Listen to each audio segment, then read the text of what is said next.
ಕುಮಾರ್ ಅವರು ನಿಮ್ಮನ್ನ ಬಳಸಿಕೊಂಡು ಸತೀಶ್ ಜಾರಕಿಹೊಳಿ ತುಳಿಯುವಂತ ಪ್ರಯತ್ನ ಮಾಡ್ತಿದ್ದಾರೆ. ನೀವು ಕಾಂಗ್ರೆಸ್ ಹೋಗ್ತಾ ಇದ್ದೀರಾ? ಅಣ್ಣ ನಾನು ಭಾರತೀಯ ಜನತಾ ಪಾರ್ಟಿದಲ್ಲಿ ಇದ್ದಂತವನ್ನ ಅಣ್ಣ ಬಹಳ ಕ್ಲಿಯರ್ ಆಗಿ ಹೇಳ್ತಾ ಇದ್ದೀನಿ. ಇವತ್ತು ಭಾರತೀಯ ಜನತಾ ಪಾರ್ಟಿಯಲ್ಲಿ ನೋವಾದಂಥ ಟೈಮಲ್ಲಿ ನನ್ನ ಅನಿಸಿಕೆಗಳೇನಿದೆ ನಾನು ನಿಮ್ಮ ಮುಂದೆ ಕೂಡ ನನ್ನ ಅನಿಸಿಕೆಗಳನ್ನು ವ್ಯಕ್ತಪಡಿಸಿದ್ದೀನಿ ಅಣ್ಣ. ಹಂಗಾಗಿ ಅವ್ರು ಊಹೆ ಇರ್ಬೋದು, ಯಾವುದು ಜನಾರ್ದನ್ ರೆಡ್ಡಿ ಅವರು ಊಹೆ ಅಂದ್ರೆಗಿನ ಅವ್ರನ್ನ ಮಟ್ಟಾಕಕ್ಕೆ ನಾನು ಸತೀಶ್ ಅವ್ರನ್ನ ಮಟ್ಟಾಕಕ್ಕೆ ನಾನ್ಯಾರು ಸತೀಶ್ ಅವ್ರ ಮಟ್ಟಕ್ಕೆ ಅವ್ರ ಪಾರ್ಟಿಯಲ್ಲಿ ಅವ್ರು ದೊಡ್ಡವರು, ನನ್ನ ಪಾರ್ಟಿಯಲ್ಲಿ ನಾನು ದೊಡ್ಡವನಣ್ಣ. ನಾನು ಅವ್ರ ಮಟ್ಟಕ್ಕೆ ನಾನೇ ಅವ್ರ ಸಮುದಾಯ ಅಂದ್ರೆ ವಾಲ್ಮೀಕಿ ಸಮುದಾಯ ಕಾಂಗ್ರೆಸ್ ಅಲ್ಲಿ ಕೂಡ ಇದಾರಣ್ಣ. ಅಪ್ಪ ಅಣ್ಣ ಯಾರು ಮಾತಾಡ್ಬೇಡ್ರಪ್ಪ, ಬಾಯ್ ಮಾಡ್ಬೇಡ್ರಿ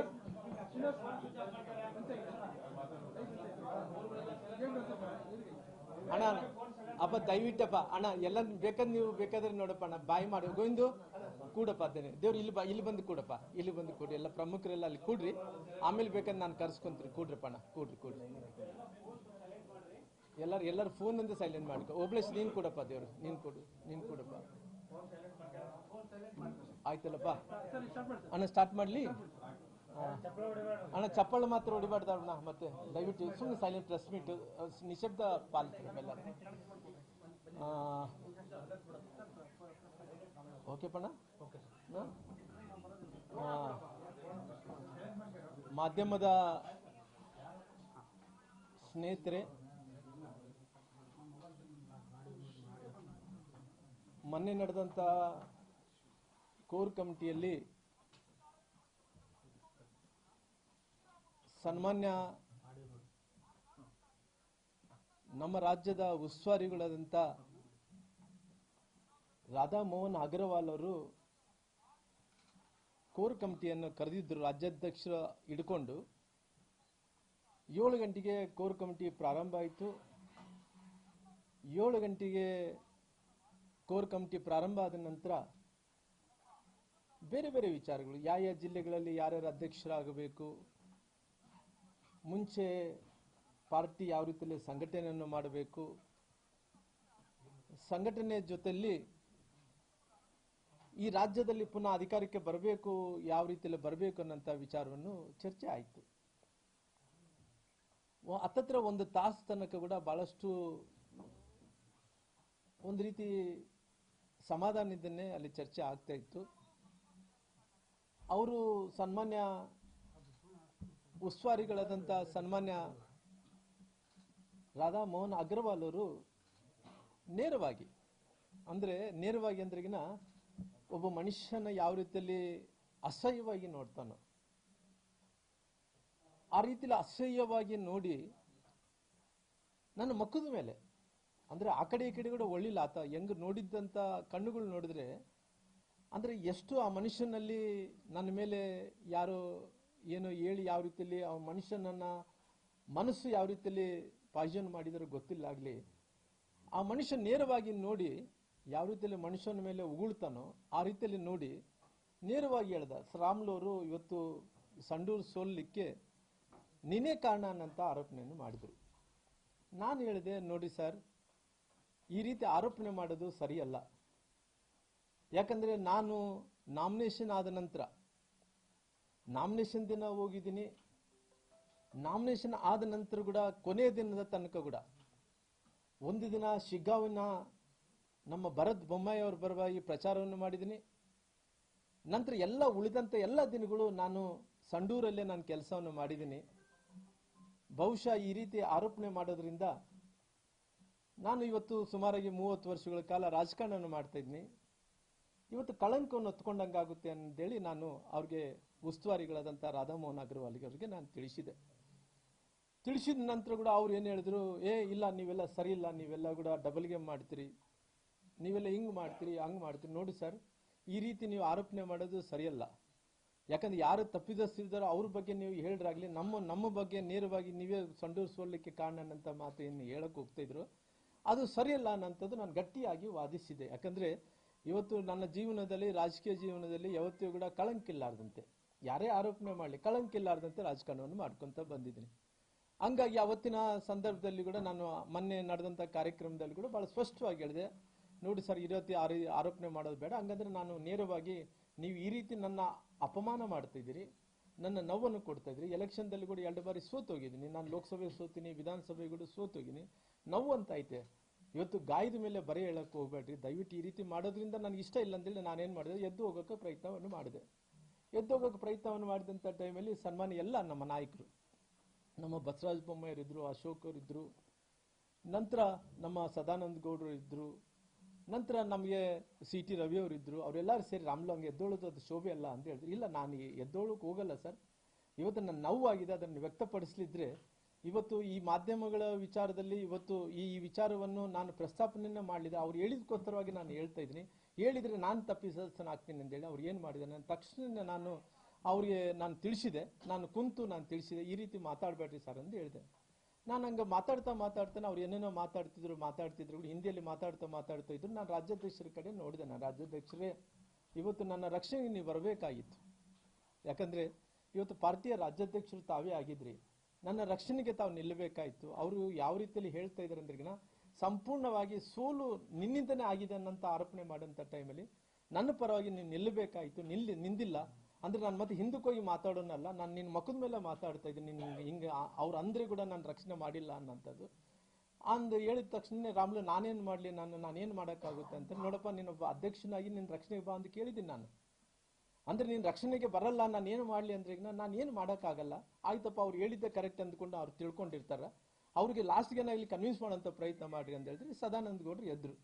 ಸದಾನಂದ ಗೌಡ್ರು ಏನಂದ್ರೆ ಹೇಳಿದ್ರಂದ್ರೆ, ಸದಾನಂದ ಗೌಡ್ರು, ರಾಮುಲು ಅವರೇ, ಇವತ್ತು ನೀವು ರಾಧಾಮೋಹನ್ ಅಗ್ರವಾಲ್ ಅವರೇ ನೇರವಾಗಿ ರಾಮುಲು ಅವ್ರ ಮೇಲೆ ಆರೋಪಣೆ ಮಾಡಿದ್ರಿ. ಇವತ್ತು ಈ ಸಂಡೂರಿನ ಸೋಲಿನ ಬಗ್ಗೆ ನನಗೆ ಇವತ್ತು ಜವಾಬ್ದಾರಿಯನ್ನು ವಹಿಸಿದಾರ. ಆ ಜವಾಬ್ದಾರಿ ವಹಿಸಿದ ನಂತರ ಸಂಡೂರಿಗೆ ನಾನೇ ಹೋಗಿ ಬಂದಿದ್ದೀನಿ. ನಾನು ಹೋಗಿ ಬಂದ ನಂತರ ಎಲ್ಲ ವರದಿಗಳನ್ನು ನಾನು ಕಲೆಕ್ಟ್ ಮಾಡಿಕೊಂಡಿದ್ದೀನಿ. ಕಲೆಕ್ಟ್ ಮಾಡಿಕೊಂಡ ನಂತರ ಇನ್ನು ವರದಿನ ಪಾರ್ಟಿಗೆ ಒಪ್ಪಿಸಿಲ್ಲ. ನಾನು ಪಾರ್ಟಿಗೆ ನಾವು ಏನು ಒಪ್ಪಿಸ್ಬೇಕಾಯ್ತು ಒಪ್ಪಿಸಿಲ್ಲ. ಇನ್ನೊಂದು 2-3 ದಿನಗಳಲ್ಲಿ ಒಪ್ಪಿಸ್ತೀನಿ. ಅಷ್ಟು ಒಳಗಡೆನೆ ರಾಮ್ಲು ಅವರೇ ನೀವು ತಪ್ಪಿದಸ್ತರು, ನಿಮ್ಮಿಂದನೇ ಸೋಲಾಗಿದೆ ಅಂತೇಳಿ ಹೆಂಗ್ ಮಾತಾಡ್ತೀರಿ ಅಂತೇಳಿ ಅವರು ಸದಾನಂದ ಗೌಡರು ಸಿಟ್ಟಾದ್ರು. ಸಿಟ್ಟಾದಂಥ ಟೈಮಲ್ಲಿ ಇಲ್ಲ, ಅವ್ರು ಸ್ವಲ್ಪ ಹೊತ್ತಾದ್ಮೇಲೆ ಅವ್ರು ಹೇಳಿದ್ರು, ನನ್ನ ಮಾತುಗಳನ್ನು ನಾನು ವಾಪಸ್ ತಗೊಂತೀನಿ ಅನ್ನೋಂಥ ಮಾತು ರಾಧಾಮೋಹನ್ ಅಗ್ರವಾಲ್ ಹೇಳಿದ್ರು. ಹೇಳಿದ ತಕ್ಷಣ ನನಗೆ ಏನನ್ಸಿದಂದ್ರೆ, ಎಲ್ಲೋ ಒಂದು ಕಡೆ ಇವತ್ತು ನಾನು ಒಂದೇ ಹೇಳಿದೆ, ನೋಡಪ್ಪ, ಎಲ್ಲೋ ಒಂದು ಕಡೆ ನೀವು ಕೇಳಿದಂಥ ಮಾತು, ಇವತ್ತು ಜನಾರ್ದನ್ ರೆಡ್ಡಿ ಅವರು ಮಾತನ್ನು ಕೇಳಿಕೊಂಡು ಜನಾರ್ದನ್ ರೆಡ್ಡಿ ಅವರು ಯಾವ ರೀತಿಯಲ್ಲಿ ಸುಳ್ಳಿನ ಮೇಲೆ ಕೋಟೆ ಕಟ್ಟಿದಾನಂದ್ರೆ ಎಲ್ಲರ ಜಗತ್ ಜಾಹೀರಾಗಿದೆ. ಇವತ್ತು ಜನಾರ್ದನ್ ರೆಡ್ಡಿ ಅವರು ಹೇಳಿದಕ್ಕೋಸ್ಕರವಾಗಿ, ಅದೆಲ್ಲ ಬಂಗಾರ ಹನುಮಂತವ್ರ ಅಭ್ಯರ್ಥಿಯಾಗಿ ಅವರು ಹೇಳಿದಕ್ಕೋಸ್ಕರವಾಗಿ ನನ್ನ ಮೇಲೆ ಆರೋಪಣೆ ಮಾಡೋದು ನನಗೆ ಸರಿಯಲ್ಲ. ಆರೋಪಣೆ ಮಾಡೋಂಥ ಟೈಮಲ್ಲಿ ರಾಮ್ಲು ಏನು ಅಂತೇಳಿ ಅವ್ರು ತಿಳ್ಕೊಬೇಕಾಯ್ತು. ತಿಳ್ಕೊಳ್ಳಾರ್ದಂತಾನೆ ನೇರವಾಗಿ ಆರೋಪಣೆ ಮಾಡಿದ್ರಿಗಿನ ಎಷ್ಟು ನೋವಾಗುತ್ತೆ ಒಂದ್ಸಲ ಅರ್ಥ ಮಾಡ್ಕೊಳ್ರಿ. ಹಂಗಾಗಿ ನಾನು ಬಹಳ ಸ್ಪಷ್ಟವಾಗಿ ಹೇಳಿದೆ, ಇಲ್ಲಪ್ಪ, ನನಗೇನು ಕೋಪ ಆಗಿದೆ, ನನಗೆ ಇಷ್ಟ ಇಲ್ಲ ಅನ್ನೋಂಥ ಟೈಮಲ್ಲಿ ಕೂಡ ಎಲ್ಲರೂ ಸಮಾಧಾನ ಮಾಡಿ ಅವರೊಂದ್ರು ಅದೊಂದ್ರು ಇದೊಂದ್ರು ಮಾತಾಡಿಕೊಂಡು ಆಯ್ತಪ್ಪ ಮುಕ್ತಾಯ ಮಾಡೋಣ ಅಂತೇಳಿ ಮುಕ್ತಾಯ ಮಾಡಿ ಮತ್ತೆ ಪುನಃ ಹೊರಗಡೆ ಬಂದು ನಾನು ಪ್ರೆಸ್ ಹತ್ರ ನಿಂತು ಎಲ್ಲ ವಿಚಾರಗಳನ್ನು ನಾನು ತಿಳಿಸ್ಬೇಕು ಅಂದ್ಕೊಂಡಿದ್ದೆ. ಆವಾಗ CT ರವಿಯವರು ರಾಜ್ಯಾಧ್ಯಕ್ಷರು ಬಂದು, ರಾಮ್ಲು, ನಮ್ಮ ಕೋರ್ ಕಮಿಟಿ ವಿಚಾರ ಎಲ್ಲಿ ಕೂಡ ಹೊರಗಡೆ ನನಗೆ ಕೂಡ ಮಾತಾಡಬಾರ್ದು ಅಂದ್ಕೊಂಡಿದ್ದೆ ಸರ್, ಆದ್ರೆ ಕೂಡ ನಾವು ಮಾತಾಡಬಾರ್ದು ಅಂದ್ಕೊಂಡಿದ್ದೆ, ನಾನು ಮಾತಾಡ್ಬೇಕು ಅಂದ್ಕೊಂತ ಇದ್ದೀನಿ ಅಂದ್ರೆ, ಬ್ಯಾಡ ರಾಮ್ಲು, ಈ ವಿಚಾರ ಮಾತಾಡಬೇಡ್ರು ಅಂತೇಳಿ ಅವ್ರು ಹೇಳಿದ ತಕ್ಷಣನೇ ಪುನಃ ನಾನು ವಾಪಸ್ ಹೋಗ್ಬಿಟ್ಟೆ.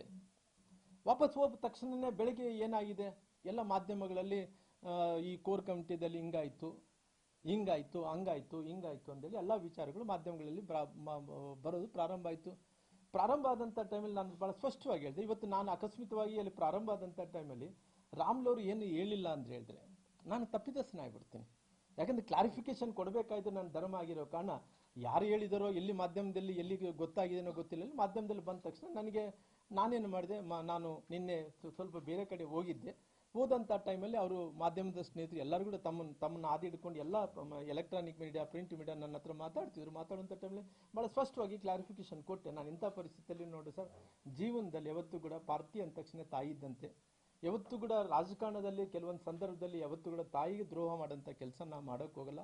ಯಾವತ್ತಿದ್ರೂ ಕೂಡ ನೇರವಾಗಿ ಮಾಡ್ತೀವಿ ಅಂದರೆ ಮಾಡ್ತೀವಿ, ಮಾಡಲ್ಲ ಅಂದರೆ ಮಾಡಲ್ಲ, ನೇರವಾಗಿ ಹೇಳ್ತೀವಿ. ಯಾವತ್ತೂ ಕೂಡ ನನಗೆ ಭಾಳಷ್ಟು ಮಂದಿ ಕೇಳಿದಂಥ ಟೈಮಲ್ಲಿ ಕೂಡ ಆ ಕಲ್ಚರ್ ಅನ್ನೋಂಥದ್ದು ನಮ್ಮ ಯಾರು ಹಿರಿಯರು ನಮಗೆ ಹೇಳ್ಕೊಟ್ಟಿಲ್ಲ. ಯಾವತ್ತೂ ಕೂಡ ಆ ರೀತಿ ಮಾಡೋಂಥ ವ್ಯಕ್ತಿಗಳೇ ನಾವಲ್ಲ ಅನ್ನೋಂಥ ಕ್ಲಾರಿಫಿಕೇಶನ್ ಕೂಡ ನಿನ್ನೆ ಕೊಡೋಂಥ ಕೆಲಸ ಮಾಡಿದೆ. ಮಾಧ್ಯಮಗಳಿಗೂ ಎಲ್ಲ ವಿಚಾರಗಳನ್ನು ತಿಳಿಸುವಂಥ ಕೆಲಸ ನಾನು ಮಾಡಿದ್ದೀನಿ. ಹಂಗಾಗಿ ಇವತ್ತು ನೋವಾದಂಥ ಟೈಮಲ್ಲಿ ಅವರು ಭಾಳಷ್ಟು ಮಂದಿ ಕೇಳಿದ್ರು, ಏನಪ್ಪ ರಾಮ್ಲು ಅವರು ಪಾರ್ಟಿ ಬಿಟ್ಟು ಹೋಗ್ತೀರಾ ಹಂಗ ಹಿಂಗ ಅಂತ ಹೇಳಿ. ನಾನು ಹೇಳಿದೆ, ಪಾರ್ಟಿ ಬಿಟ್ಟು ಅಂತ ಪರಿಸ್ಥಿತಿ ಬಂದಂಥ ಟೈಮಲ್ಲಿ ಕೂಡ ಆ ರೀತಿ ಪಾರ್ಟಿ ಬಿಟ್ಟು ಹೋಗುವಂಥ ಪ್ರಶ್ನೆ ಇಲ್ಲ. ಮುಂದಕ್ಕೂ ಕೂಡ ನಾನು ಹೈಕಮಾಂಡ್ ಅವ್ರನ್ನ ನಾನು ಕೇಳ್ಕೊತೀನಿ, ಪ್ರೈಮ್ ಮಿನಿಸ್ಟರ್ಗಳ ಹತ್ರ ಹೋಗ್ತೀನಿ. ಪ್ರೈಮ್ ಮಿನಿಸ್ಟರ್ ಹತ್ರ ಹೋಗಿ ಹಿಂಗೆ ಆಗಿದೆ ಅಂದರೆ, ಯಾಕಂದರೆ ಪ್ರೈಮ್ ಮಿನಿಸ್ಟರ್ ನನಗೆ ವಿಶೇಷವಾಗಿ ಮುಂಚೆಯಿಂದ ಕೂಡ ನನಗೆ ಲೋಕಸಭಾ ಸದಸ್ಯರಿದ್ದಂಥ ಟೈಮಲ್ಲಿ ನಾನು ಎರಡು ಬಾರಿ ಆರು ಬಾರಿ MLA ಇದ್ದಂಥ ಟೈಮಲ್ಲಿ ಕೂಡ ನನಗೆ ಯಾವತ್ತೂ ಗುಜರಾತಿನ ಮುಖ್ಯಮಂತ್ರಿ ಆದಂಥ ಟೈಮಲ್ಲಿ ಕರ್ನಾಟಕ ಬಂದಂಥ ಟೈಮ್ ನಾನೇ ಅವ್ರ ಜೊತೆಲಿ ಇರ್ತಾ ಇದ್ದೆ. ಸುಮಾರಿಗೆ ಈ ಉತ್ತರ ಕರ್ನಾಟಕದಲ್ಲಿ ಎಲ್ಲೇ ಪ್ರವಾಸ ಮಾಡಲಿ ನರೇಂದ್ರ ಮೋದಿಜಿಯವ್ರ ಜೊತೆಲಿ ನಾನೇ ಅವ್ರ ಜೊತೆಲಿ ಎಸ್ಕಾಟ್ ಮಾಡ್ತಾ ಎಲ್ಲ ವಿಚಾರಗಳಲ್ಲಿ ನಾನು ಅವ್ರ ಜೊತೆಲಿ ಪ್ರಯಾಣ ಕೂಡ ಮಾಡಿದ್ದೀನಿ. ಜೊತೆಲಿ ನನಗೆ ಎಲ್ಲೇ ಕಂಟ್ರಿಗಳು ಭಾಳ ಗೌರವವಾಗಿ ಮಾತಾಡಿದೆ. ಅಂಥವ್ರ ಹತ್ರ ನನ್ನ ವಿಶ್ವಾಸ ಕಳ್ಸ್ಕೊಳಕ್ಕೆ ನನಗೆ ಇಷ್ಟ ಇಲ್ಲ. ಅದಕ್ಕೋಸ್ಕರವಾಗಿ ನಾನೇನು ಹೇಳಿದೆ, ಪ್ರೈಮ್ ಮಿನಿಸ್ಟರ್ ಹತ್ರ ತಿಳಿಸಿ. ಅಮಿತ್ ಶಾ ಅವರು ಕೂಡ ಪಾಪ ನನಗೆ ಅನೇಕ ಬಾರಿ ರಾಮ್ಲು ಆಪ್ತು ಜಮೀನ್ಸಿ ಹುಟ್ಟುಕು ಆಯಸೋ ಲೀಡರ್ ಅಂದರೆ ಕೆಳಮಟ್ಟದಿಂದ ಬೆಳೆದಂಥ ಲೀಡರ್ ಅಂತೇಳಿ ಅಮಿತ್ ಶಾ ಅವರು ಹೇಳ್ತಿರ್ತಾರೆ. ಇನ್ನು ರಾಜನಾಥ್ ಸಿಂಗ್ ಅವರು ನನಗೆ ಒಂದು ರೀತಿ ಅಂದ್ರಿಗಿನ ನಮ್ಮ ಮನೇಲಿ ಯಾವ ರೀತಿಯಲ್ಲಿ ಹಣ್ಣವ್ರು ನೋಡ್ಕೊಂತ ಆ ರೀತಿ ನಿತಿನ್ ಗಡ್ಕರಿ ಅವರು, ಪ್ರಕಾಶ್ ಜಾವಡೇಕರ್, ಸುಷ್ಮಾ ಸ್ವರಾಜ್ ಇಲ್ಲ, ಎಲ್ಲರೂ ಕೂಡ ಆಲ್ಮೋಸ್ಟ್ ನನಗೆ ಗೊತ್ತಿರೋಂಥ ಕ್ಯಾಬಿನೆಟ್ ಮಿನಿಸ್ಟರ್ಗಳಲ್ಲಿ ಹತ್ತತ್ರ ಎಲ್ಲರೂ ಕೂಡ ಬೇಕಾದಂಥವ್ರು ಇದ್ದಾರಪ್ಪ. ಅವ್ರು ಎಲ್ಲರೂ ಕೂಡ ತಿಳಿಸ್ತೀನಿ. ಯಾಕಂದ್ರೆ ನಾಳೆ ಏನಾಗುತ್ತೆ ಅಂದ್ರಿಗಿನ ಹೇಳಿದ್ದೆಲ್ಲ ಕೂಡ ಸತ್ಯ ಅನ್ಕೊಂಡು ಹೆಂಗಿರುತ್ತಂದ್ರಿಗಿನ ಯಾವತ್ತೂ ಕೂಡ ಸುಳ್ಳು ಅನ್ನಂಥದ್ದು, ಈ ಸುಳ್ಳು ಅನ್ನಂಥದ್ದು ಬಲಾಢ್ರ ಕೈಯಲ್ಲಿ ಏನಿರುತ್ತನೋ ಆ ಸುಳ್ಳು ಅನ್ನಂಥದ್ದು ಆ ಬಲಾಢ್ರ ಕೈ ಇದ್ದಂಥ ಟೈಮಲ್ಲಿ ಅದು ಸತ್ಯ ಆಗುತ್ತೆ. ಯಾವತ್ತು ಈ ಬಲಾಢ್ರ ಅಲ್ಲಾರ್ದಂಥ ಅವ್ರ ಕೈಯಲ್ಲಿ ಸತ್ಯ ಇದ್ರೆ ಅದು ಸತ್ಯನೇ ಸುಳ್ಳಾಗುತ್ತೆ. ಯಾವತ್ತು ಕೂಡ ಸತ್ಯದ ಕಡೆ ಸುಳ್ಳು ಗೆಲಿತದಾಗಲಿ ಸತ್ಯ ಯಾವತ್ತು ಕೂಡ ಸೋತೋಗುತ್ತೆ. ಅಂದ್ರೆ ಸುಳ್ಳು ಯಾವತ್ತು ಗೆಲಿತದೆ ಬಲಾಢ್ರ ಕೈಯಲ್ಲಿ ಇದ್ದಂಥ ಟೈಮಲ್ಲಿ. ಸತ್ಯ ಏನಿದೆ ಬಲಾಢ್ರ ಇಲ್ಲಾರ್ದಂಥ ಶಕ್ತಿ ಇಲ್ಲಾರ್ದಂಥ ಹೀನವಾದಂಥ ಜನರ ಜೊತೆಲಿ ಅಸತ್ಯ ಅನ್ನೋದು ಸುಳ್ಳಾಗುತ್ತೆ. ಯಾವತ್ತು ಕೂಡ ಸತ್ಯ ಮತ್ತು ಸುಳ್ಳಿನ ಬಗ್ಗೆ ನಾವು ನೋಡಿದಂಥ ಟೈಮಲ್ಲಿ ಸುಳ್ಳು ಬಲಾಢ್ರ ಜೊತೆಲಿ ಇದ್ದಂಥ ಟೈಮಲ್ಲಿ ಗೆಲ್ಕೊಂತಾನೆ ಬಂದಿದೆ, ಸತ್ಯ ಯಾವತ್ತು ಕೂಡ ಸೋಲ್ಕೊಂತಾನೆ ಬಂದಿದೆ. ಬಹಳ ಉದಾಹರಣೆಗಳು ನಾವು ನೋಡಿದ್ವಿ. ಹಂಗಾಗಿ ಎಲ್ಲ ವಿಚಾರಗಳನ್ನು ನಾನು ತಿಳಿಸಿದ ನಂತರ ಕೂಡ ನಾನು ಬಹಳ ಸ್ಪಷ್ಟವಾಗಿ ಹೇಳಿದೆ, ನೋಡಿ ಸರ್, ನನಗೆ ಇವತ್ತು ನಮ್ಮ ಏನು ಸಂಘದ ಪ್ರಮುಖರಿಗೆ ಎಲ್ಲರೂ ಕೂಡ ಏನು ತಿಳಿಸ್ಬೇಕಾಯ್ತು ಎಲ್ಲರಿಗೂ ಕೂಡ ನಾನು ಪ್ರಮುಖರಿಗೆ ಎಲ್ಲರೂ ಕೂಡ ನಾನು ತಿಳಿಸಿದ್ದೀನಿ. ನಾನು ಮತ್ತೆ ಪಾರ್ಟಿಯ ಹೈಕಮಾಂಡ್ ನಾಯಕರು ಯಾರ್ಯಾರು ತಿಳಿಸ್ಬೇಕಾಯ್ತು, ನಾನು ಯಾರ್ಯಾರು ಕಮ್ಯುನಿಕೇಷನ್ದಲ್ಲಿ ಬಂದಾರೋ ಆ ಕಮ್ಯುನಿಕೇಷನ್ ಬಂದಂಥವ್ರು ಎಲ್ಲರೂ ಕೂಡ ನಾನು ತಿಳಿಸೋಂಥ ಕೆಲಸ ಕೂಡ ನಾನು ಮಾಡಿದ್ದೀನಿ. ಅದಕ್ಕೋಸ್ಕರವಾಗಿ ನನ್ನ ರಾಜಕೀಯ ಜೀವನದ ಬಗ್ಗೆ ರಾಜ್ಯದಲ್ಲಿ ಉದ್ದಗಲಕ್ಕೆ ಕೂಡ ಪಾರ್ಟಿ ಸಂಘಟನೆ ವಿಚಾರ ಬಂದಂಥ ಟೈಮಲ್ಲಿ 2019 ಹಿಡ್ಕೊಂಡು 2008, 2009 ಸುಷ್ಮಾ ಸ್ವರಾಜ್ ಅವರು ಇಲ್ಲಿ ನಿಂತಂಥ ಟೈಮಲ್ಲಿ ಕೂಡ 9ರಲ್ಲಿ ನಿಂತಂಥ ಟೈಮಲ್ಲಿ ಕೂಡ ಬಹಳ ಕಷ್ಟಪಟ್ಟಿದ್ದೀನಿ. ಯಾಕಂದರೆ ಸುಷ್ಮಾ ಸ್ವರಾಜ್ ಅವರು ನಿಂತಂಥ ಟೈಮಲ್ಲಿ ಅವತ್ತು ನಾನು ಒಪ್ಪುತ್ತೀನಿ, ಅಂದರೆ ನಾನೇನು ಆದಿ ಬೀದಿಯಲ್ಲಿ ಹೋದಂಥ ವ್ಯಕ್ತಿಯನ್ನಲ್ಲ. ನಂದು ಪೊಲಿಟಿಕಲ್ ಫ್ಯಾಮಿಲಿ. ನಾನು ಎಲ್ಲರೂ ಹೇಳಿದಂತೆ ಏನು ಇದ್ದಿಲ್ಲ, ಏನು ಕೂಡ ಅವರು ಕೈಯಲ್ಲಿ ಏನು ಇದ್ದಿಲ್ಲ, ದಾರ್ಯಾಗ ಅಡ್ಡಾಡ್ತಿದ್ರು ಅನ್ನೋದಕ್ಕಿಂತ ಅವತ್ತಿನ ಕಾಲದಲ್ಲೇ ನಮ್ಮ ಅವತ್ತಿನ ರಾಜೀವ್ ಗಾಂಧಿ ಅವರು ನಮ್ಮ ಮಾವನವ್ರ ಹತ್ರ ಮಾತಾಡ್ತಿದ್ರು. ಬಸವರಾಜೇಶ್ವರ ನಮ್ಗೆಲ್ಲರೂ ಕೂಡ ಅವತ್ತಿನ ಕೇಂದ್ರದ ಮಂತ್ರಿಗಳಾಗಿದ್ದರು. ಅವತ್ತಿನ ಸಂದರ್ಭದಲ್ಲಿ ನನ್ನ ಸೋದರ ಮಾವರು ಅವತ್ತು ನಮ್ಮ ರೈಲ್ವೆ ಬಾಬು ಅವರು ನನ್ನ ಅವತ್ತಿನ ಸಂದರ್ಭದಲ್ಲಿ MLA ಆಕಾಂಕ್ಷಿ ಆಗಿದ್ದರು. ಅವತ್ತಿನಿಂದ ನನ್ನ ಮಾವರು ಸೋದರ ಮಾವರು ಬೇರೆ ಬೇರೆ ಕಾರಣಗಳಿಂದ ಅವ್ರಿಗೆ ತೊಂದರೆ ಆದ ನಂತರ ಕೂಡ ಅವತ್ತಿನಿಂದ ಕೂಡ ಪೊಲಿಟಿಕಲ್ ಫ್ಯಾಮಿಲಿ ಆಗಿ ನಾವು ಬಂದಿದ್ವಿ. ಆದರೆ ಪೊಲಿಟಿಕಲ್ ಫ್ಯಾಮಿಲಿನೇ ಅಲ್ಲ, ಯಾರೋ ಆದಿ ಬೀದಿಯಲ್ಲಿ ಹೋದಂಥ ಮಂದಿ ನಾವನ್ನ ಅಲ್ಲ. ನಮ್ಮ ರಕ್ತದಲ್ಲಿ ಕೂಡ ಪೊಲಿಟಿಕಲ್ ಫ್ಯಾಮಿಲಿ. ನಮ್ಮ ಮಾವೂರಿನಿಂದ ನಮ್ಮ ಅಜ್ಜಿಯವರಿಂದ ಕೂಡ ನಾವು ರಾಜಕಾರಣದಲ್ಲಿ ಮುಂದುವರಿಸ್ಕೊಂತ ಬಂದಿದ್ವಿ. ಹಂಗಾಗಿ ಎಲ್ಲೋ ಒಂದು ಕಡೆ ಇವತ್ತು ಹೇಳ್ತಾ ಇದ್ರು, ಎಲ್ಲೋ ಒಂದು ಕಡೆ ರಾಮುಲು ಅವರು 1999ರಲ್ಲಿ ನಿಂತಂಥ ಟೈಮಲ್ಲಿ ಅವತ್ತಿನ ಸಂದರ್ಭದಲ್ಲಿ ಏನೇನೋ ಘಟನೆಗಳಾಯಿತು, ಯಾರನ್ನೋ ಕಾರ್ಪೊರೇಟ್ಗಳು ಏನೋ ಹತ್ಯೆ ಆಯಿತು, ಅದು ಏನೇನೋ ಸುಳ್ಳಿನ ಮೇಲೆ ಗೋಡೆ ಕಟ್ಕೊಂತ, ಸುಳ್ಳಿನ ಮೇಲೆ ಕೋಟೆ ಕಟ್ಕೊಂತ ಬಂದಾರ. ರಾಮುಲು ಅವರ ಬಗ್ಗೆ ಇವತ್ತು ಜೀವನದಲ್ಲಿ ಅಂದ್ರೆ ಫೀಡಲ್ ಸಿಸ್ಟಮ್ ವಿರುದ್ಧ ನಾನು ಹೋರಾಟ ಮಾಡ್ಕೊಂತ ಬಂದೀನಿ. ಸುಮಾರು ಈ ಫೀಡಲ್ ಸಿಸ್ಟಮ್ ಅಂದ್ರಿಗಿನ ಯಾರ್ಯಾರು ದಬ್ಬಾಳಿಕೆ ಮಾಡ್ಕೊಂತಿರ್ತಾರೋ ಅವ್ರ ವಿರುದ್ಧವಾಗಿ ಎಲ್ಲ ಕೂಡ ನಾನು ಹೋರಾಟ ಮಾಡ್ಕೊಂತ ಬಂದಿದ್ದೀನಿ. ಯಾವತ್ತು ಕೂಡ ಬಡವರಿಗೆಲ್ಲ ಅನ್ಯಾಯ ಆಗೋದನ್ನ ಅಲ್ಲಿ ನಿಂತಿದ್ದೀನಿ. ಇವತ್ತು ಬಡವರಿಗೆ ಅನ್ಯಾಯ ಆದಂಥ ಟೈಮ್ ನಿಂತು ಗಟ್ಟಿಯಾಗಿ ಫೀಡಲ್ ಸಿಸ್ಟಮ್ ವಿರುದ್ಧ ಹೋರಾಟ ಮಾಡಿ ಬಡವರಿಗೆ ನ್ಯಾಯವನ್ನು ಕೊಡಿಸೋಂಥ ವಿಚಾರವನ್ನು ಮಾಡಿ ಇಲ್ಲಿ ತನಕ ನಾನು ಬಂದಿದ್ದೀನಿ. ಅನೇಕ ಬಳ್ಳಾರಿ ನಗರದಲ್ಲಿ ಹೋದರೆ ರಾಮುಲು ಅವರು ಇವತ್ತು ಹೋರಾಟದಿಂದ ಮೇಲೆ ಬಂದಂತನಾಗಲಿ, ಯಾರೇ ಕೃಪಾ ಆಶೀರ್ವಾದದಿಂದ, ಯಾರೋ ಕೃಪಾ ಕಟಾಕ್ಷದಿಂದ ಮೇಲೆ ಬಂದಂತವನು ಅಲ್ಲ ನಾನು. ಯಾಕಂದ್ರೆ ನನ್ನ ರಕ್ತದಲ್ಲೇ ನಾನು ಪೊಲಿಟಿಕಲ್ ಫ್ಯಾಮಿಲಿ ಆಗಿರೋ ಕಾರಣ ಇವತ್ತು. ಹಂಗಾಗಿ ಅವತ್ತಿನಿಂದ ಕೂಡ ಇವತ್ತಿನ ತನಕ ಕೂಡ ಅವತ್ತು ಸೋತಿರ್ಬೋದು, ಮತ್ತೆ ಗೆದ್ದಿರ್ಬೋದು ರಾಜಕಾರಣದಲ್ಲಿ, ಮತ್ತೆ ಇವತ್ತು ಸೋತಿರ್ಬೋದು, ನಾಳೆ ಗೆಲ್ಲಿಬೋದು. ಅದು ಮುಖ್ಯ ಅಲ್ಲ, ನಮ್ಮ ಕ್ರೆಡಿಬಿಲಿಟಿ ಮುಖ್ಯ ಆಗುತ್ತೆ. ಹಂಗಾಗಿ ಇವತ್ತು ಎಲ್ಲಾ ರೀತಿಯಲ್ಲಿ ಕೂಡ ನಾನು ಅವತ್ತಿನಿಂದ ಇವತ್ತಿನ ತನಕ ಕೂಡ ಪಾರ್ಟಿಯನ್ನು ಕಟ್ಟಂತ ವಿಚಾರ ಬಂದಿನಿ. 2015ರಲ್ಲಿ ಹೇಳ್ತಾ ಇದ್ರು ಅವ್ರೇನು, 2015ರಲ್ಲಿ ನಾನು ಚಿತ್ರದುರ್ಗ ಜಿಲ್ಲೆಯಲ್ಲಿ ಮೊಣಕಾಲ್ಮೂರದಲ್ಲಿ ರಾಮುಲು ಅವರು ನಿಂತಿದ್ರು. ಜನಾರ್ದನ್ ರೆಡ್ಡಿ ಬಂದು ಯಾವ ರೀತಿಯಲ್ಲಿ ಮ್ಯಾಜಿಕ್ ಮಾಡ್ತಾನೋ ಮ್ಯಾಜಿಕ್ ಮಾಡಿ 45,000 ಓಟ್ಗಳಿಂದ ಗೆಲ್ಲಿಸಿದ್ರು ಅನ್ನಂತ ಮಾತನ್ನು ಇವ್ರು ಹೇಳ್ತಾ ಇದ್ದಾರಂತೆ. ನಾನು ಹೇಳ್ತೀನಿ, ಇವತ್ತು ರಾಮುಲು ಒಬ್ಬ ಶೆಡ್ಯೂಲ್ ಕ್ಯಾಸ್ಟ್ ಮಂದಿ, ರಾಮುಲು ಒಬ್ಬ ವಾಲ್ಮೀಕಿ ಜನಾಂಗದ ಮಂದಿ. ಭಾರತೀಯ ಜನತಾ ಪಾರ್ಟಿ ಏನೋ ಅಷ್ಟು ಸುಲಭವಾದಂತ ಪಾರ್ಟಿ ಅನ್ನಲ್ಲ, ಅದಕ್ಕೆ ಕೂಡ ಸುಮಾರು 100 ವರ್ಷ ಇತಿಹಾಸ ಇರೋಂಥ ಪಾರ್ಟಿ. ಆ ಪಾರ್ಟಿ ಅನ್ನಂಥದ್ದು ರಾಮುಲು ಅವರಿಗೆ, ನಾವು ಯಾರನ್ನ ರಾಮುಲು ಅವರು ಈ 2 ಕ್ಷೇತ್ರದಲ್ಲಿ ನಿಲ್ತಾರ ಅಂದ್ರಿಗಿನ, ಯಾರು ಇಂದಿರಾ ಗಾಂಧಿ ನಿಂತಿದ್ಲಂತೆ, ರಾಜೀವ್ ಗಾಂಧಿ ನಿಂತಿದ್ರಂತೆ, ಎಲ್ಲ ಒಂದು ಕಡೆ ಅಟಲ್ ಬಿಹಾರಿ ವಾಜಪೇಯಿ ಅವರು ನಿಂತಿದ್ರಂತೆ, ಮೋದಿ ಅವರು ನಿಂತಿದ್ರಂತೆ. ಆದ್ರೆ ಭಗವಂತ ಒಬ್ಬ ಶೆಡ್ಯೂಲ್ ಕ್ಯಾಸ್ಟ್ ಮನುಷ್ಯನಿಗೆ, ಒಬ್ಬ ವಾಲ್ಮೀಕಿ ಜನಾಂಗವನಿಗೆ 2 ಕಡೆ ಅವಕಾಶ ಮಾಡಿಕೊಡ್ತಾರೆ ನೋಡ್ರಿ. ಮತ್ತೆ ಈತ ಬಂದು ಅಲ್ಲಿ ಎಲೆಕ್ಷನ್ ಮಾಡಿದ ತಕ್ಷಣನೇ ಮ್ಯಾಜಿಕ್ ಮಾಡಿ 45,000 ಓಟ್ ಗೆಲ್ಲಿಸ್ಬಿಟ್ರೆ ಅಂದ ತಕ್ಷಣ ಪಾರ್ಟಿ ಇದನ್ನ ನೋಡಿ ನನಗೆ ಮೊಣಕಾಲ್ಮೂರು ಟಿಕೆಟ್ ಕೊಟ್ಬಿಡ್ತದ? ಒಂದು ಉದಾಹರಣೆ ಹೇಳಬೇಕು. ಯಾಕಂದ್ರೆ ಇವತ್ತು ಒಂದ್ ನಿಮಿಷ ನಾನು ಮುಗಿಸ್ರಿ ಸರ್. ನಾನು ಇವತ್ತು ಎಲ್ಲ ಒಂದ್ ಕಡೆ ಮ್ಯಾಜಿಕ್ ಮಾಡಿದ ತಕ್ಷಣ ಅವ್ರು ಗೆಲ್ಸ್ಬಿಡಕ್ಕಾಗತ್ತೆ. ಯಾರನ್ನ ಗೆಲ್ಸಕ್ಕಾಗಲ್ಲ, ಯಾರು ಸೋಲ್ಸಕ್ಕಾಗಲ್ಲ. ನಾನು ಇವತ್ತು ಬಹಳ ಕ್ಲಿಯರ್ ಆಗಿ ಹೇಳ್ತಾ ಇದ್ದೀನಿ. ಇವತ್ತು ರಾಮುಲು ಅವರು ಇವತ್ತು ಚಿತ್ರದುರ್ಗದಲ್ಲಿ 2015 ನಿಂತರು.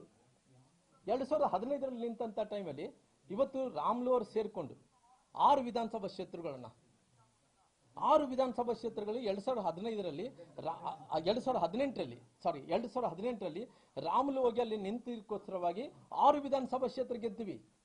ಯಾಕಂದ್ರೆ ಇಲ್ಲ ಒಂದು ಸೋತದ್ವಿ, ಚಳಿಕೇರಿ ಸೋತದ್ವಿ. ಚಳಿಕೇರಿ ಬಿಟ್ಟು 6 ವಿಧಾನಸಭಾ ಕ್ಷೇತ್ರದಲ್ಲಿ ಒಂದು ಚಳಿಕೇರಿ ಒಂದು ಬಿಟ್ಟು ಎಲ್ಲ ವಿಧಾನಸಭಾ ಕ್ಷೇತ್ರಗಳಿಗೂ ಗೆದ್ದಿವಿ. ಯಾಕಂತ ಹೇಳಿದ್ರೆ ರಾಮುಲು ಪ್ರಬಲವಾದಂತ ಕ್ಯಾಂಡಿಡೇಟ್. ಇವತ್ತು ನನ್ನ ಯಡಿಯೂರಪ್ಪವ್ರನ್ನ ಅಮಿತ್ ಶಾ ಅವರು ಮತ್ತೆ ಪುನಃ ನಮ್ಮ ನರೇಂದ್ರ ಮೋದಿಜಿಯವರು ಕರೆದು ಮಾತಾಡ್ರು.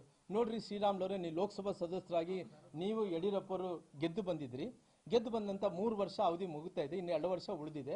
ಎಲ್ಲರೂ ಕೂಡ ಇವತ್ತು ಕರ್ನಾಟಕದಲ್ಲಿ ಮತ್ತೆ ಎಲೆಕ್ಷನ್ ಬರ್ತಾ ಇರೋ ಕಾರಣ ಎಲ್ಲರೂ ಕೂಡ ರಾಜ್ಯಕ್ಕೆ ಹೋಗ್ಬೇಕಾಯ್ತು ಅಂತೇಳಿ ನನಗೆ ಅವತ್ತು ಸುರೇಶ್ ಅಂಗಡಿ ಅವರು ಇದ್ರು, ಅನಂತಕುಮಾರ್ ಅವರು ಬಹುಶಃ ಇದ್ರು, ಅವರು ಬಹಳಷ್ಟು ಮಂದಿ, ಶೋಭಾ ಕರಂದ್ಲಾಜೆ ಎಲ್ಲರೂ ಕೂಡ ನಾವು MP ಸ್ಥಾನ ಬಿಡ್ತೀವಿ, ಕರ್ನಾಟಕಕ್ಕೆ ಹೋಗ್ತೀವಿ ಅಂದ್ರಿಗಿನ ಪ್ರೈಮ್ ಮಿನಿಸ್ಟರ್ ಕುಂದು ನರೇಂದ್ರ ಮೋದಿಜಿಯವರು ಕುಂದು ಒಂದೇ ಇಲ್ಲ ರಾಮುಲು ಅವ್ರನ್ನ ಯಡಿಯೂರಪ್ಪರನ್ನ ಬಿಟ್ಕೊಡ್ತೀವಿ ಅಂದ್ರಿಗಿನ ಅವತ್ತು ನನ್ನ ರಾಜೀನಾಮೆ ತಗೊಂಡು ನನ್ನ ಯಡಿಯೂರಪ್ಪರನ್ನ ಬಿಟ್ಕೊಟ್ಟ ನಂತರ ಕರ್ನಾಟಕಕ್ಕೆ ಬಂದು ಸ್ಪರ್ಧೆ ಮಾಡೋಂಥ ಟೈಮಲ್ಲಿ 2 ಸ್ಥಾನದಲ್ಲಿ ಇವತ್ತು ಒಬ್ಬ ವಾಲ್ಮೀಕಿ ಜನಾಂಗದವರಿಗೆ ಯಾರ್ಯಾರೋ ದೊಡ್ಡವ್ರು ನೋಡ್ತೀವಿ 2 ಕಡೆ ಅವಕಾಶ ಮಾಡಿಕೊಟ್ಟು ರಾಮುಲು ಅವ್ರ ಕ್ರೆಡಿಬಿಲಿಟಿ ಇಲ್ಲಾರ್ದಂತೆ, ಜನಪ್ರಿಯ ನಾಯಕರಲ್ಲಾರ್ದಂತೆ ಪಾರ್ಟಿ 2 ಕಡೆ ಅವಕಾಶ ಮಾಡಿಕೊಡುತ್ತಾನೆ. 2 ಕಡೆ ಅವಕಾಶ ಮಾಡಿಕೊಟ್ಟಂತ ಟೈಮಲ್ಲಿ ಕೂಡ ಚಿತ್ರದುರ್ಗದಲ್ಲಿ ಮೊಣಕಾಲ್ಮೂರು ಹೊಸ ಕ್ಷೇತ್ರ ಆದಂತ ಟೈಮಲ್ಲಿ ಕೂಡ ಅವತ್ತು ಪಾರ್ಟಿ ನನ್ನ ನಿಲ್ಲಿಸಿದಕ್ಕೋಸ್ಕರವಾಗಿ 5 ಸ್ಥಾನಗಳು ಗೆದ್ದಿದ್ವಿ. ಅದೇ ರೀತಿ ಬಾದಾಮಿಗೆ ಕಳಿಸಿದ್ರು. ಬಾದಾಮಿಯಲ್ಲಿ ನನ್ನ ಸಮುದಾಯ ಇಲ್ಲ, ನನ್ನ ಬಾದಾಮಿಯಲ್ಲಿ ಯಾರು ನಾನು? ಪಾರ್ಟಿ ಏನ್ ಮಾಡಿತ್ತು ಅವತ್ತಿನ ಸಂದರ್ಭದಲ್ಲಿ ರಾಮುಲು ಅವ್ರಿಗೆ 2 ಕಡೆ ನಿಲ್ಲಿಸಿದ್ರಿಂದ ಅನಂತಕುಮಾರ್ ನನ್ನ ಹೆಲಿಕಾಪ್ಟರ್ ಕರ್ಕೊಂಡೋದ್ರು. ನಂತರ ಪ್ರೈಮ್ ಮಿನಿಸ್ಟರ್ ಬಂದಿದ್ರು. ನಂತರ ಪ್ರೈಮ್ ಮಿನಿಸ್ಟರ್ ಜೊತೆಲಿ ಅಮಿತ್ ಶಾ ಅವರು ಬಂದಿದ್ರು. ಜೊತೆಲಿ ನಾವೆಲ್ಲರೂ ಜಗದೀಶ್ ಶೆಟ್ಟರ್ ಅವರು ಬಂದಿದ್ರು. ಅವತ್ತು ಬಾದಾಮಿಯಲ್ಲಿ ನಾಮಿನೇಷನ್ ಹಾಕಿ, ನಾನು ಅವತ್ತಿನ ಸಂದರ್ಭದಲ್ಲಿ ನಾಮಿನೇಷನ್ ಹಾಕಿದಂತ ಟೈಮಲ್ಲಿ ಒಂದು ಬಾದಾಮಿಯಿಂದ ಬಿಟ್ಟು, ಬಾಗಲಕೋಟೆ ಜಿಲ್ಲೆಯಲ್ಲಿ ಬಾದಾಮಿಯಿಂದ ಬಿಟ್ಟು ಎಲ್ಲ 5 ಕ್ಷೇತ್ರಗಳು ಗೆದ್ದಿದ್ವಿ. ಅಂದ್ರೆ ರಾಮುಲು ಅವ್ರ ಕ್ರೆಡಿಬಿಲಿಟಿ ಇರೋ ಕಾರಣ ನಾಯಕ ಆಗಿನಾಗ್ಲಿ, ಯಾರೋ ದಾರಿಯಾಗಿ ಹೋಗುವಂತವ್ರು ಅವ್ರು ಮಾತಾಡ್ತಿದ್ರಲ್ಲ ಅವನು ಅಂದೇಳಿ, ಅವನು ಅನ್ನಂತ ಸಂಪ್ರದಾಯ ನಂದಲ್ಲ. ಯಾಕಂದ್ರೆ ಅವನು ಅನ್ನಂತ ಅವ್ನ ಕಲ್ಚರ್ ಆಗಿರ್ಬೋದು, ನಾನು ಅವನು ಅನ್ನೋದಕ್ಕೆ ಹೋಗಲ್ಲ. ಆದ್ರೆ ನಾನು ಇವತ್ತು ರಾಮುಲು ಅವರು ಕ್ರೆಡಿಬಿಲಿಟಿ ಬೆಳೆಸ್ಕೊಂಡಿದ್ದಕ್ಕೋಸ್ಕರವಾಗಿ ನಂದು ಪೊಲಿಟಿಕಲ್ ಫ್ಯಾಮಿಲಿ ಆಗಿರೋ ಕಾರಣ ಇವತ್ತು ಇಲ್ಲಿ ತನಕ ಕೂಡ ರಾಜ್ಯದಲ್ಲಿ ಇವತ್ತು ರಾಮುಲು ಅನ್ನೋದಕ್ಕೆ ಒಂದು ರೀತಿ ರೆಕಗ್ನೈಸ್ ಇದೆ. ಇವತ್ತು ರಾಮುಲು ಅವ್ರನ್ನ ತಕ್ಷಣ ಎಲ್ಲೋ ಒಂದು ಕಡೆ ಇವತ್ತು ಸೋತಿದ್ಕೋಸ್ಕರವಾಗಿ ಇವತ್ತು ಡೆಮೋಕ್ರೆಟಿಕ್ ಸಿಸ್ಟಮ್ದಲ್ಲಿ, ಸಂವಿಧಾನದಲ್ಲಿ ಸೋತಿರ್ಬೋದು. ರಾಮುಲು ಅವರು ಚುನಾವಣೆಯಲ್ಲಿ ಸೋತಿದ್ರೆ ಕೂಡ ಇವತ್ತು ಜನರಲ್ಲಿ ನಾನು ಮನಸ್ಸಲ್ಲಿ ಗೆದ್ದಿದ್ದೀನಿ. ಇವತ್ತು ಯಾವತ್ತು ಕೂಡ ರಾಮುಲು ಅವರು ಇವತ್ತು ಕೇವಲ ಯಾರೋ ಒಬ್ಬರಿಂದ ಇಲ್ಲ ನಾನು ಬೆಳೆಸಿದ್ದೀನಿ, ಅವ್ರು ಏನು ಹೇಳಕ್ ಬಯಸಿದಾರೆ ಅಂದ್ರೆ ನನ್ನ ಕ್ರಿಮಿನಲ್ ಆಗಿ ಬಿಂಬಿಸಕ್ ಹೋಗಿದಾರ. ಎಲ್ಲರಿಗೂ ಗೊತ್ತಿದೆ ಇಲ್ಲಿ ರಾಮುಲು ಅವ್ರು ಹೆಂಗ್ ಬೆಳೆದಿದಾರ ಹೆಂಗಿಲ್ಲ ಅಂತೇಳಿ. ನನ್ನ ಮೇಲೆ ಒಂದು ಕ್ರಿಮಿನಲ್ ಕೇಸ್ ನೋಡ್ತೀವಿ. ಈ ಫಿಡಲ್ ಸಿಸ್ಟಮ್ ವಿರುದ್ಧ ಹೋರಾಟಗಳು ಅನ್ನೋದು ಬಿಟ್ರೆ, ಹೋರಾಟಗಳ ಮೂಲಕ ನಾನು ಅವತ್ತಿನ ಸಂದರ್ಭದಲ್ಲಿ ಜೈಲಿಗೆ ಹೋಗಿರ್ಬೋದು, ಬೇರೆ ಆಗಿರ್ಬೋದು. ನಂತರ ಯಾವ ಒಬ್ಬ ಮನುಷ್ಯನಿಗೆ ಒಂದು ತೊಂದರೆ ಮಾಡಿದ್ದು ನಾನು ಎಲ್ಲ ಒಂದು ಕಡೆ ರಾಮುಲು ಅವರು ವೈಯಕ್ತಿಕವಾಗಿ ಹಾನಿ ಮಾಡಿದನಪ್ಪ, ಅದರಿಂದ ತೊಂದರೆ ಆಗಿದೆ ಅಂತ ಮಾತು ಒಂದು ನೋಡ್ಸಿರಿ, ಬೇಕಾದ್ರೆ ಅದು ಸರೆಂಡರ್ ಆಗ್ತೀನಿ. ಅವ್ರು ನಾನು ಕ್ರಿಮಿನಲ್ ಅನ್ಸೋದು ಬಿಂಬಿಸೋದು ಫಿಡಲ್ ಸಿಸ್ಟಮ್ ವಿರುದ್ಧ ಹೋರಾಟ ಮಾಡಿದಕ್ಕೋಸ್ಕರ ಈ ರೀತಿ ಮಾಡೋದು ನಾನು ಬಡವರು ಎಲ್ಲಿರ್ತಾರೋ ಅಲ್ಲಿ ಇದ್ದೇ ಇರ್ತೀನಿ. ರಾಮುಲು ಇವತ್ತಲ್ಲ, ರಾಜಕಾರಣ ಇರ್ಲಿದ್ದೋಗ್ಲಿ, ಬಡವರು ಇದ್ದಿದ್ದ ಕಡೆ ರಾಮುಲು ಇರ್ತಾನ. ಹಂಗಾಗಿ ಇವತ್ತು ಎಲ್ಲ ವಿಚಾರಗಳು ನೋಡಿದಂತ ಟೈಮಲ್ಲಿ ಎಲ್ಲ ಒಂದು ಕಡೆ ಹೇಳ್ತಾ ಇದ್ರು ನಾನೇ ಬೆಳೆಸಿದ್ದೀನಿ. ಯಾರು ಬೆಳೆಸಬೇಕಾಗುತ್ತೆ? ಯಾರನ್ನ ಬೆಳೆಸಕ್ಕಾಗಲ್ಲ ಈ ಪ್ರಪಂಚದಲ್ಲಿ. ಅವರು ಹಣೆ ವಾರದಲ್ಲಿ ಇರಬೇಕು, ಯಾರು ಬೆಳೆಸ್ಬೇಕು, ಯಾರು ಬೆಳೆಸ್ಕೊಳಕ್ ಆಗಲ್ಲ ಅಂತೇಳಿ. ಮನುಷ್ಯ ಇಷ್ಟು ವರ್ಷಗಳ ಕಾಲ ರಾಜಕಾರಣದಲ್ಲಿ ಮುಂದಕ್ಕೆ ಹೋಗ್ತಾ ಇದ್ದೀನಿ ಅಂದ್ರಿಗಿನ ಇವತ್ತು ರಾಜ್ಯದ ನಾಯಕರು, ಕೇಂದ್ರ ನಾಯಕರು ರಾಮುಲು ಅವರ ತಕ್ಷಣ ಗುರುತಿಸ್ತಾ ಇದ್ದಾರೆ ಅಂದ್ರಿಗಿನ ಇವತ್ತು ಸೋತಿದ್ರು ಕೂಡ ನನಗೆ ಗೌರವ ಸಿಗ್ತಾ ಇತ್ತಂದ್ರೆ ನಾನು ಮಾಡಿದಂಥ ಶ್ರಮ. ಹಂಗಾಗಿ ಇವತ್ತು ಜನರು ಗುರುಸಂತ ಕೆಲಸ ಮಾಡ್ತಾರ. ಹಿಂಗಾಗಿ ಇದೆಲ್ಲ ಆದ ತಕ್ಷಣ ಇವತ್ತು ಹಂಗ ಹಿಂಗ ಅನ್ನೋ ಮಾತಾಡೋದು, ನನ್ನ ಕ್ರಿಮಿನಲ್ ಅಂತ ಬಿಂಬಿಸೋದು, ನಾವೇ ಬೆಳೆಸಿದೀವಿ ಅನ್ನೋಂಥದ್ದು. ಅವ್ರು ಏನು ಕ್ರಿಮಿನಲ್ ಬ್ಯಾಕ್ಗ್ರೌಂಡ್ ಬಗ್ಗೆ ಅವ್ರು ಏನು ಇವತ್ತು ಸಾಚಾ ಅಂತೇಳಿ ಏನು ಮಾತಾಡ್ತಾ ಇದ್ರು, ನನ್ನ ಹತ್ರ ದಾಖಲಾತಿ ಇದಾವ. ಇವತ್ತು ನನ್ನ ಹತ್ರ ದಾಖಲಾತಿ ಮೂಲಕ ನಾನು ಮಾತಾಡ್ತೀನಿ. ಅವ್ರೇನು ಬಿಚ್ಚಿ ಬಿಡ್ತೀವಿ ಇನ್ನ ಮುಂದೆ ಏನೋ ಎಷ್ಟೋ ಸೀರಿಯಲ್ಗಳು ಎಪಿಸೋಡ್ಗಳಲ್ಲ, ನನ್ನ ಹತ್ರ ಸಾಕ್ಷಿ ಸಮೇತ ಅವ್ರು ಏನೇನು ಮಾಡಿದಾರೆ ಅನ್ನೋ ನನ್ನ ದಾಖಲಾತಿ ಇದಾವೆ. ಸಮಯ ಬಂದಂತ ಟೈಮಲ್ಲಿ ಎಲ್ಲ ದಾಖಲಾತಿಗಳು ಜನರ ಮುಂದೆ ಇಡ್ತೀನಿ. ಅವ್ರು ಏನೇನು ಮಾಡಿದಾರೆ ಅನ್ನಂಥದ್ದು. ಅವ್ರೇನು ಸಹಜ ನಾನು ಬಹಳ ಪ್ರಾಮಾಣಿಕ ಅಂತ ಏನು ಹೇಳ್ತಾ ಇದ್ದಾರೋ, ನನ್ನ ಹತ್ರ ದಾಖಲಾತಿ ಇದಾವೆ. ಅವ್ರು ಏನೇನ ಕೃತ್ಯಗಳು ಮಾಡಿದಾರೆ ಎಲ್ಲ ಕೃತ್ಯಗಳದ್ದೇ ದಾಖಲಾತಿ ಇದಾವೆ. ದಾಖಲಾತಿ ಹಿಡ್ಕೊಂಡು ಮಾತಾಡ್ತೀನಿ. ಟೈಮ್ ಬಂದಂತ ಟೈಮಲ್ಲಿ ಅವ್ರ ಹಣೆ ಬರೋನ್ನು ಬಿಚ್ಚಿ ಜನರ ಮುಂದೆ ಇಡ್ತೀನಿ. ಅಷ್ಟು ಸುಲಭವಾಗಿ ರಾಮುಲು ಭಗವನಲ್ಲ. ಜೀವನದಲ್ಲಿ ಅನೇಕ ಹೋರಾಟಗಳನ್ನು ಮಾಡ್ಕೊಂತ ಬಂದಿನಿ. ಇವತ್ತು ದಾರಿಯಲ್ಲಿ ಹೋಗುವಂಥವ್ರು ನಾನು ಬೆಳೆಸಿದ್ದೀನಿ, ನಾನು ದೊಡ್ಡವನು, ನಾನು ಬೆಳೆಸಿದ್ಕೋಸ್ಕರ ಇಷ್ಟು ಮಂದಿ ಆದ್ರು, ಇಷ್ಟ ಆಯ್ತು. ರಾಮುಲು ಅವರು ಕ್ರಿಮಿನಲ್ ಆಗಿದ್ರು, ಯಾರು ಏನೋ ಹತ್ಯೆ ಆಯ್ತು, ಯಾವತ್ತೂ ಕೂಡ ನಾನು ಆ ಕಲ್ಚರ್ಗೆ ಹೋದಂಥವನಲ್ಲ. ನನ್ನ ಸಮುದಾಯದಲ್ಲಿ ಒಬ್ಬ ವಾಲ್ಮೀಕಿ ಜನಾಂಗದವನು, ಸಣ್ಣ ಸಮುದಾಯ ಆಗಿದ್ರು ಕೂಡ ವಿಶಾಲವಾದಂಥ ಹೃದಯ ಇದೆ ನನಗೆ. ಎಲ್ಲರನ್ನ ಕಾಪಾಡಿಕೊಂಡು ಹೋಗಂತ ಹೃದಯ ಇದೆ. ಎಲ್ಲ ಜನಾಂಗದವರು ಮೆಚ್ಚಂತ ಕೆಲಸ ನಾನು ಮಾಡ್ಕೊಂತ ಬಂದಿನಿ. ನನ್ನ ರಾಜಕೀಯ ಜೀವನಕ್ಕೆ ಕಲಂಕ ಇಡಂತ ಕೆಲಸ ಮಾಡಿದ್ರೆ ಮುಂದಿನ ದಿನಗಳಲ್ಲಿ ನಾನೇನು ಜನರಿಗೆ ನಿಮ್ಮ ಬಗ್ಗೆ ಏನು ತಿಳಿಸ್ಬೇಕು ಅದು ಸತ್ಯಾಂಶವನ್ನು ತಿಳಿಸುವಂತ ಕೆಲಸ ನನ್ನ ಹತ್ರ ದಾಖಲೆ ಮೂಲಕ ಏನೇನಾಗಿದೆ, ಏನೇನಿಲ್ಲ, ನೀವೇನೇನು ಕೃತ್ಯಗಳು ಮಾಡಿ ಎಲ್ಲ ವಿಚಾರಗಳನ್ನು ನಾನು ಜನರಿಗೆ ಬಿಚ್ಚಿಬಿಡಂತ ಕೆಲಸ ಮಾಡ್ತೀನಿ. ಇವತ್ತು ಪಾರ್ಟಿ ಎಲ್ಲ ವಿಚಾರಗಳನ್ನು ನಾನು ತಿಳಿಸಿದ್ದೀನಿ. ಪಾರ್ಟಿ ಮುಂದಕ್ಕೆ ಏನು ತೀರ್ಮಾನ ತಗೊಂತದ್ದು ನೋಡಬೇಕಾಗಿದೆ. ಹಂಗಾಗಿ ನಾನು ಈ ಮಾಧ್ಯಮದ ಪತ್ರಿಕೆ ಗೋಷ್ಠಿಯನ್ನು ಮುಕ್ತಾಯ ಮಾಡ್ತೀನಿ. ನಿಮ್ಮನ್ನ ಬಳಸ್ತಾ ಇದ್ದಾರೆ, ನೀವು ಕಾಂಗ್ರೆಸ್ ಹೋಗ್ತಾ ಇದ್ದೀರಂತೆ. ಅಣ್ಣ ಒಂದು ನಿಮಿಷ